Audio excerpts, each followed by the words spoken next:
iHeartRadio presents Podversations, a weekly discussion with the biggest names and influencers in podcasting.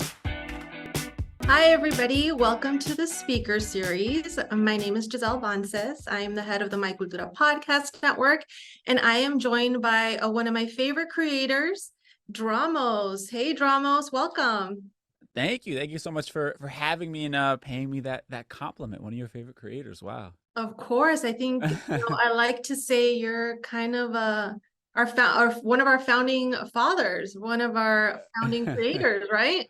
Yeah. It definitely feels that way. I feel like we've kind of gotten this thing off and running together, and it's been a great process throughout the last couple of years at this point, which is crazy. Yeah, you were one of the first content creators to launch a podcast with our network back in July 2021. Yeah. Wow. It doesn't feel like that long ago, but it also feels like so much has happened in between. So it's a beautiful thing. We've done so much. You've done I so know. much. You have two podcasts with us, Life as a Gringo and the Street Stoic, which Yeah. congratulations on both. Thank you. And as you know, My Cultura is one of the few networks that really elevates and celebrates our voices, our stories, our community, our storytellers. I wanted to start back to like that July moment, but even a little bit further back to when you first heard about the network. What was your first reaction to a network that really celebrated us, and why did you think it was the right home for you? I was ecstatic. I think for me as a creator, it was kind of like I knew what I wanted to speak about, and I knew the type of commentary that I wanted to have. I knew that I wanted to start being able to move into a place of really just being authentic and not having to conform. But, prior to My Cultura and coming from the world of radio that I existed in prior to really podcasting full time, it was as if I had to keep kind of changing parts of myself to adapt into this sort of pre-existing mold that was already existing, and that was getting frustrating for me, so it was just kind of at a point where as a creator, as a creative, not knowing what I was going to do next. And then bam, I hear the news about My Cultura, and it was just kind of very serendipitous sort of moment where it was like, man, this could be the thing I've been looking for, where I can speak to my community and speak to it from my unique vantage point within the community. And I think it's been a beautiful sort of showcase of the diversity that exists within the Latin community as a whole. And that's kind of, been my most sort of, and I guess what I'm most excited about or most proud of is the fact that we're representing so many different facets of an incredibly diverse community. And I don't think anybody feels like they have to change who they are to exist within it, which is a beautiful thing. Yeah, absolutely. And you mentioned radio. So tell us a little bit about that. You got your start in radio, and sort of how did that lead you into podcasting? Does it feel similar? Does it feel different? Does it feel natural? I mean, what's ironic is I was doing podcasting like years ago in my mom's basement, basically, like before even radio was like on my radar as an opportunity. I just remember like being really into the idea of this sort of it felt like an act of rebellion almost, from traditional format, and you can talk about whatever you want, and there wasn't this censorship, and it wasn't it was a very underground kind of thing. And then getting into radio, and that was a beautiful experience because I think it taught me how to hone my voice a little bit, how to tell a story, how to sort of get better at the technical aspects of it. But I still always, I think, longed for the freedom of podcasting. But I think I look at radio kind of as my college experience almost. That was like my years really learning, really kind of just grinding it out. I was fortunate enough to really learn from some of the best, particularly with the Breakfast Club, getting to be around people who are literally Hall of Famers within their own industry. I feel like that definitely has led to my comfort in being unapologetically myself, seeing them be that way, speaking directly to their community, seeing people like Charlemagne start a Black podcast network, and being unapologetic about it, and really harnessing those voices, I think showed me that I can have a place, we can carve out our own niches and find success doing so. So I think radio prepared me for some of, I think, the boldness that you need to have in order to go out into the podcasting world and really want to make a difference by being unapologetically yourself. I think radio, like I said, was like that college learning experience for me, honing my craft a bit, and then being able to sort of take the reins off when it came to podcasting and just kind of go all in on my own voice and being truly creative without any limitations. Yeah, that's great. And you've definitely gone all in. You have two Yeah. shows with us, as I hmm mentioned earlier, Life as a Gringo and the Street Stoic. Tell us a little bit about each show and what makes it so special for you. Yeah, so Life as a Gringo is obviously the first one. It's like my baby. It's kind of my personal journal, my personal diary, if you will. It's the sort of core of it is my experience in my otherness, sort of not feeling fully ingratiated into my Latin community, but also, being reminded that I'm othered by, my upbringing in suburban New Jersey. You know what I mean? So that gray area was kind of the core of the show. And sort of, I guess now there's a lot of other terminology for it, the no sabo kids and things like that I think relate a lot to my story of not speaking perfect Spanish and being shamed, by your family for it. And I think that journey into finding comfort within your own skin and not sort of feeling like you have to conform to some asinine standards set by, God knows who at this point. We don't know who's the one sort of setting the tone for why you have to speak Spanish or why you don't or whatever it might be, right? Like it's really just about authenticity at the end of the day. And I think within that, it's a journey of somebody finding themselves on a regular basis, the one that we're all on, the never ending journey that is personal growth. And I think that that's kind of become the core of Life as a Gringo. And then to me also providing with sort of the Thursday trends sector of it. We do the 2 episodes a week. One of them being about, stories directly affecting our community, because that was important to me as well, is being able to provide people with sort of a one-stop shop to really feel connected to what's going on within the Latin community. And then the second one, the Street Stoic podcast is a daily podcast that's, just meant to inspire people, and it combines my love for hip hop with my love for ancient philosophy. And I think being able to, again, it's sort of existing in that otherness of showcasing things that aren't traditionally supposed to go together, but actually fit perfectly, and that's sort of me being able to inspire others using the language that I've been taught, through music and the culture that I've been brought up around. So yeah, those are the 2 that we have right now. Yeah, that's great. And we love both of them. I wanted to dive a little bit into Life as a Gringo, starting Yeah. with the title. Uh-huh. I fell in love with the show because of the title. I thought it was just a great title that kind of talks about the in-between, right? That Yeah. in-between space that we all feel, Mm. we're what they call the 200 percenters, right? Like we're Mhm. American and then we also rep for our flags. Yeah. Where did the title come from? Like, why did you gravitate towards that specific title? So the story that like sticks out in my mind of the actual like being called a gringo is me being in Puerto Rico, like 18 or 19 years old, hanging out with my aunt who's around my age, which is a whole nother story. But we go out to like a club or a bar one night, and I'm gonna go meet up with her friends. We're gonna hang out. She's like showing me around, and I meet one of her friends. I instantly fall in love with her, and I'm like trying to to hit on her. And my aunt introduces me, and she's like, this is my nephew from the States.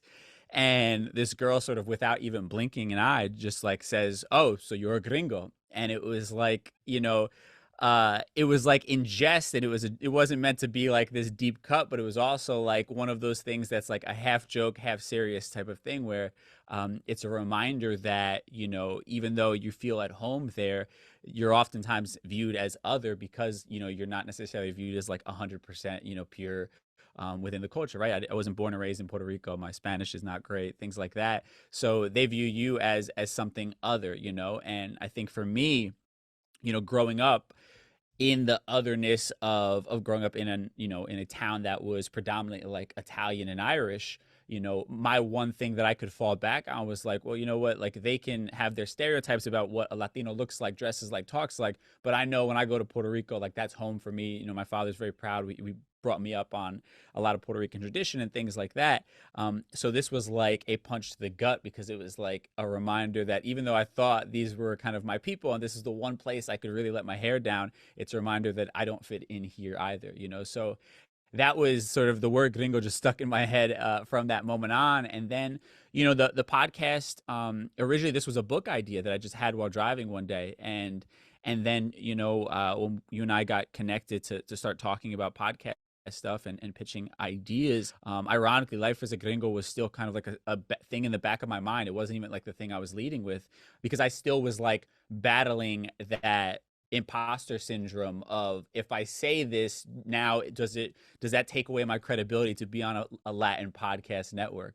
So ironically, I think me pushing past that discomfort, and then you and the whole team welcoming it with open arms and celebrating it, with me, I think was like the last sort of piece of my old self that I needed to shed before I can truly be honest and vulnerable and represent myself in the most authentic way. So that's why it is so incredibly special, and My Cultura as a whole, and the whole team and everybody behind it, holds such a big place in my heart.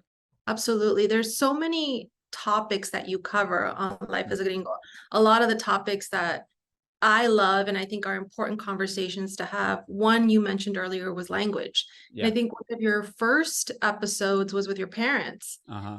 and talking about you didn't grow up learning Spanish. Yeah. And, one of the things about My Cultura is that we say language doesn't define how Latino, Latina, Latine you are, right? It's culture, it's cultura.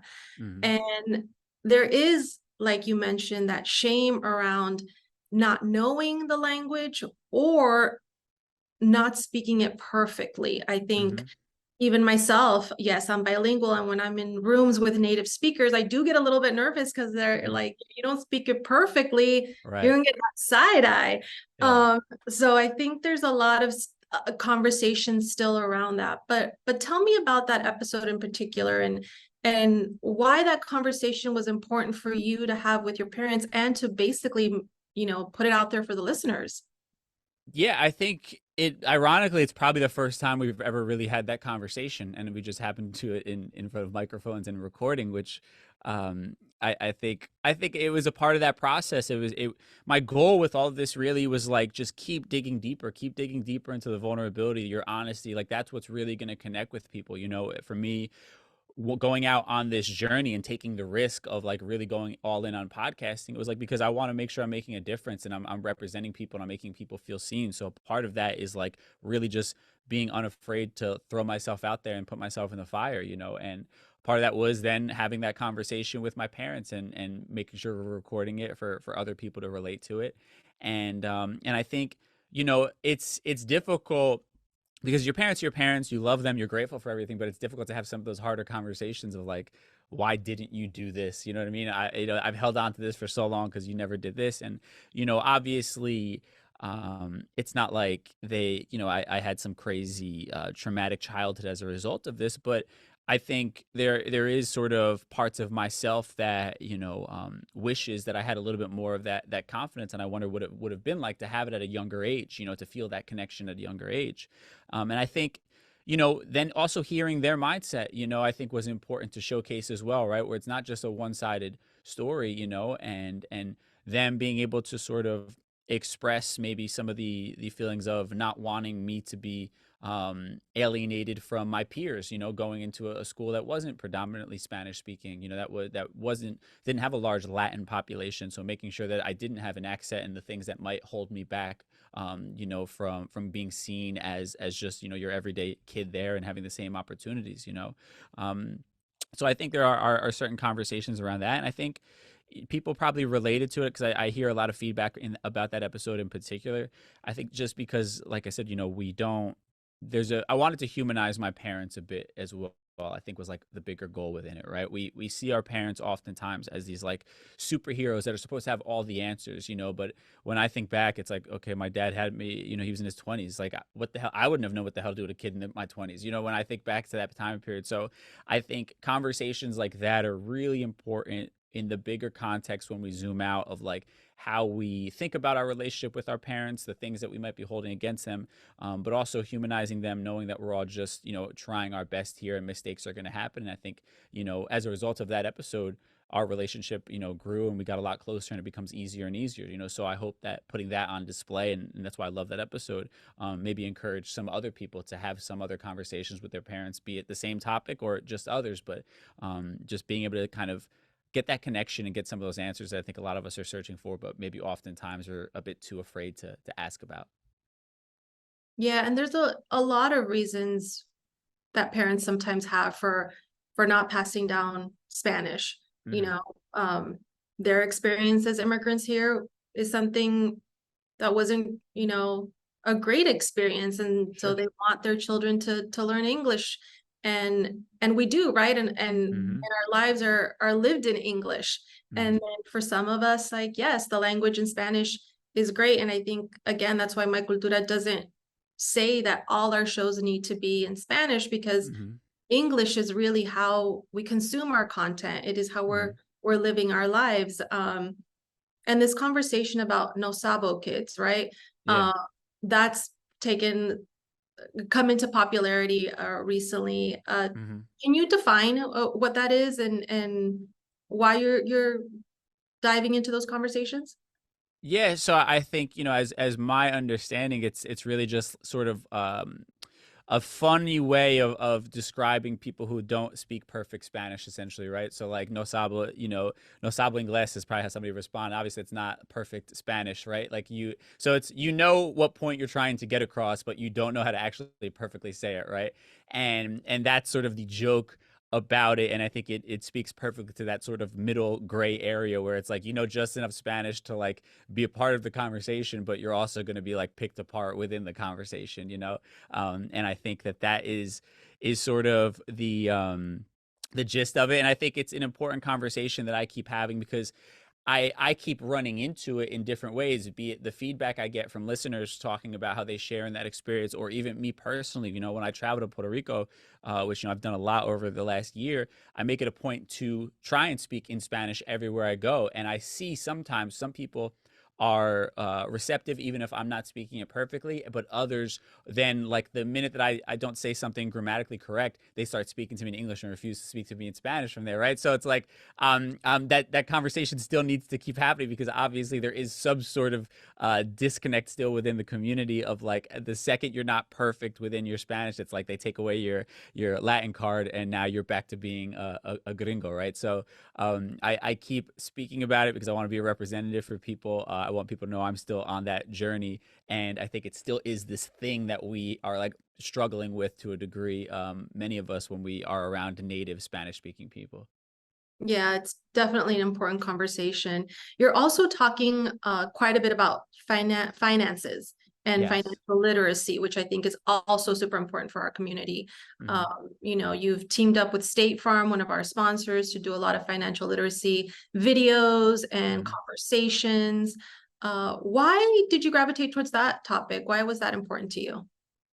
I think for me, the biggest stressor that I can remember as a kid growing up, like within the dynamic of my parents, it was always around money. It was around not having enough money, overspending, not being able to do what we wanted to do. And there always was just some sort of issue surrounding money. And then, it's a lack of education, right? Which I know now, but, at the time, not realizing that other people were being brought up, taught about what makes up a credit score or getting a credit card, their parents opening a joint credit card with them to help build up their credit, right? Or saving for college tuition or saving in general, right? Like these sort of practices, my parents, specifically on my mom's side, like my grandmother never had a bank account. They kept money under the mattress, you know what I mean? So like like what financial literacy are they going to pass down to then my mom? Like nothing, right? So she's figuring it out on the spot, and that's pre-internet, you know, and public school systems don't do a great job of prioritizing these things. So it's not information that's readily available unless for generations your family has been educating themselves on this as homeowners and things of that nature, right? But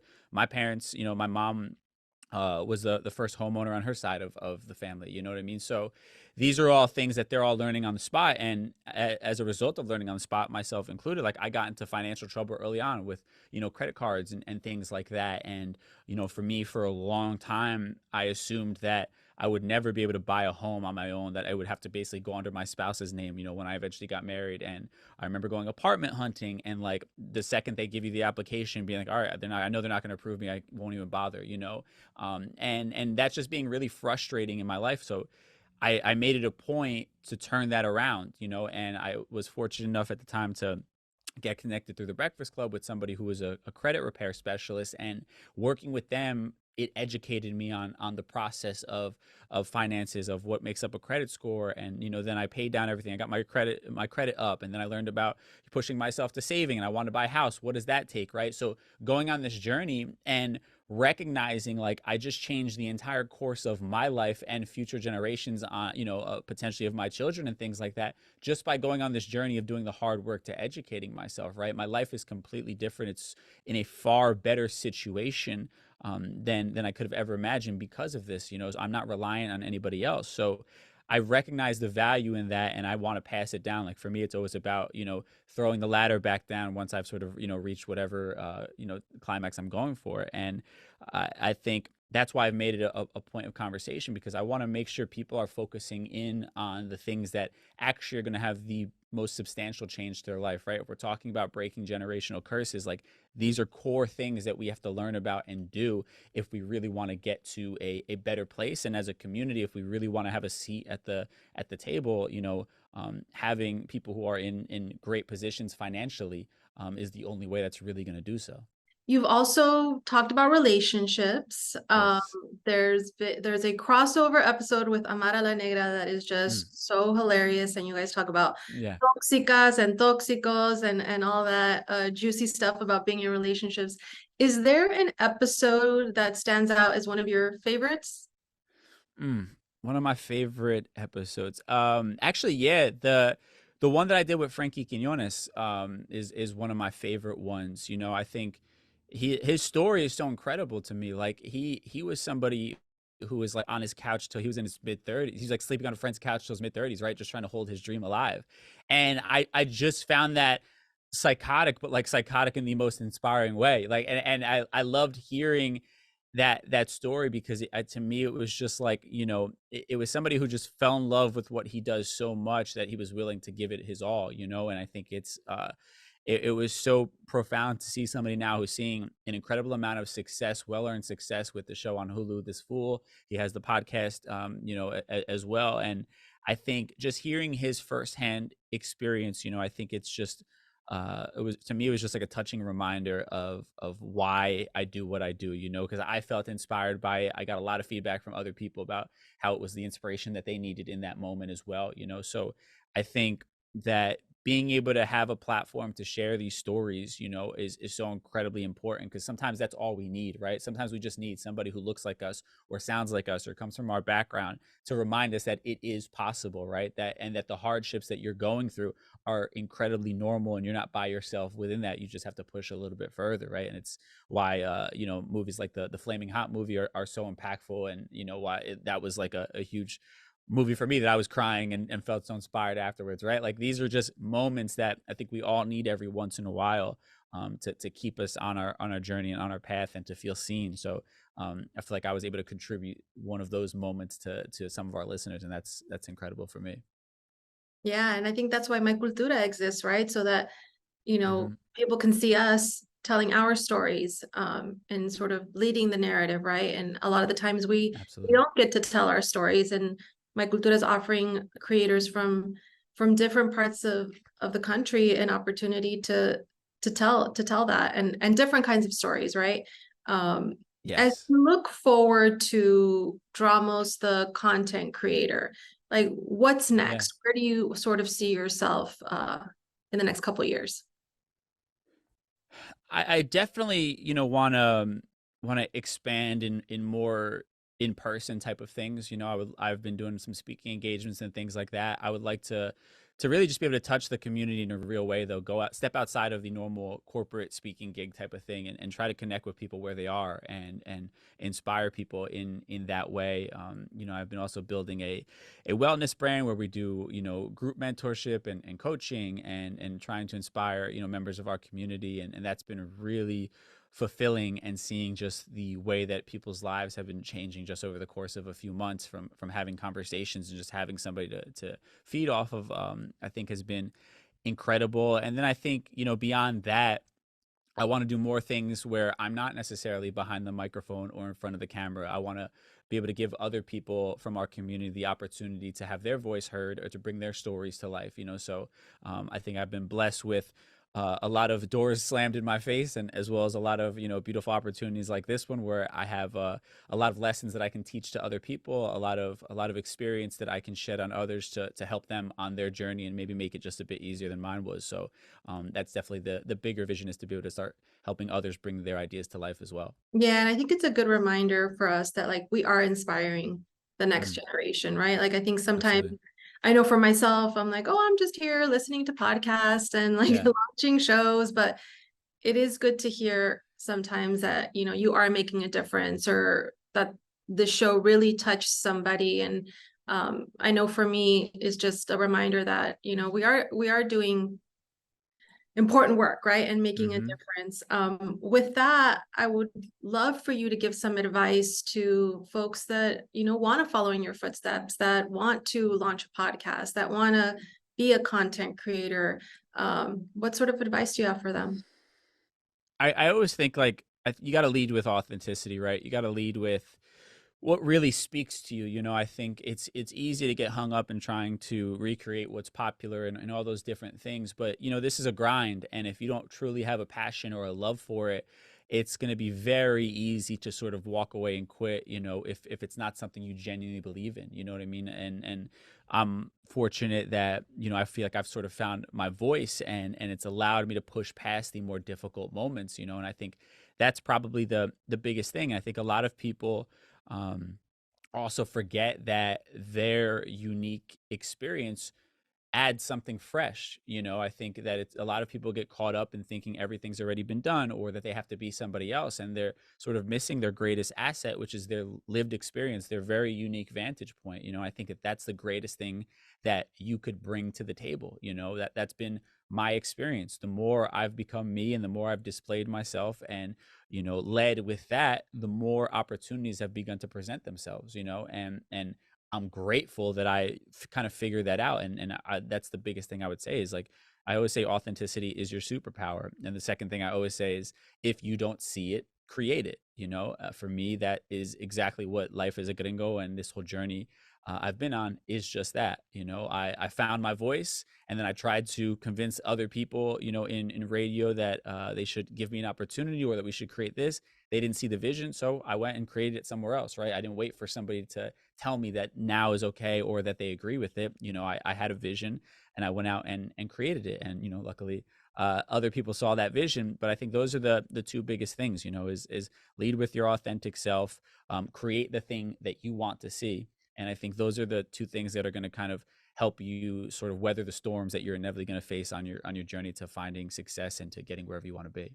Absolutely. And I would just add, be bold, take Yeah. chances, write that email, Mm-hmm. slide into that DM. If you don't advocate for yourself, who better to advocate for you than you, right? Yes, absolutely, 100%. Um, I'm gonna, a little tidbit I'll squeeze in there on that note. One of the listeners of Life as a Gringo, like one of the day one people, she's now my business partner, because she was bold enough to, like, keep being on me every episode, giving me feedback, sending me her resume, asking if I needed a virtual assistant. And it was like, when I got to the point where I could hire a virtual assistant, she's the person that I hit up. And now, like, we've become business partners in my wellness brand, right? So it's like, it is that boldness, and being unafraid to say, this is what I want, and this is what I can offer. So I love that you mentioned that. I want a little tidbit I want to add to that story. I love that. See, Yeah. persistence, Exactly. and putting yourself out there. It's Mhm. definitely important. Mhm. One fun fact about Dramos and I, we share the same birthday. So, Yes. Aquarius here coming at Yeah. you. Dramos, thank you so much for joining us. It's been a pleasure chatting with you. We love having you as part of our network. You're Thank doing you. amazing things, and we're so, so proud of you. Just a reminder that the Street Stoic Season 2 comes out October 23rd, and you can catch Life as a Gringo every Tuesday and Thursday on My Cultura. Thank you so much for chatting with me and for telling your story. I know it's going to be like super valuable for people to hear. Thank you so much.